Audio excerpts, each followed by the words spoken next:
Shortly after 4 o'clock this morning, I spoke to President Zelensky of Ukraine to offer the continued support of the UK, because our worst fears have now come true and all our warnings have proved tragically accurate. President Putin of Russia has unleashed war in our European continent. He's attacked a friendly country without any provocation and without any credible excuse. Innumerable missiles and bombs have been raining down on an entirely innocent population. A vast invasion is underway, by land, by sea, and by air. And this is not in the infamous phrase, some faraway country of which we know little. We have Ukrainian friends in this country, neighbours, co-workers.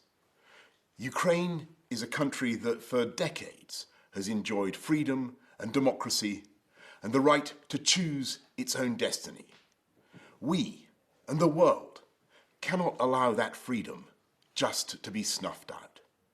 We cannot and will not just look away. It's because we've been so alarmed in recent months at Russian intimidation that the UK became one of the first countries in Europe to send defensive weaponry to help the Ukrainians. Other allies have now done the same, and we will do what more we can in the days ahead. Today, in concert with our allies, we will agree a massive package of economic sanctions designed in time to hobble the Russian economy. And to that end, we must also collectively cease the dependence on Russian oil and gas that for too long has given Putin his grip on Western politics. Our mission is clear. Diplomatically, politically, economically, and eventually militarily, this hideous and barbaric venture of Vladimir Putin must end in failure.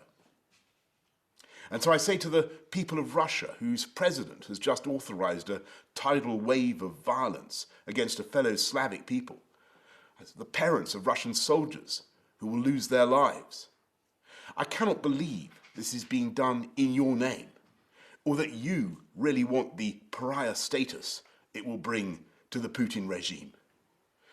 And I say to the Ukrainians in this moment of agony, we are with you. We're praying for you and your families, and we are on your side. And if the months ahead are grim and the flame of freedom burns low, I know that it will blaze bright again in Ukraine, because for all his bombs and tanks and missiles, I don't believe that the Russian dictator will ever subdue the national feeling of the Ukrainians and their passionate belief that their country should be free. I say to the British people and all who have heard the threats from Putin against those who stand with Ukraine, we will of course do everything to keep our country safe.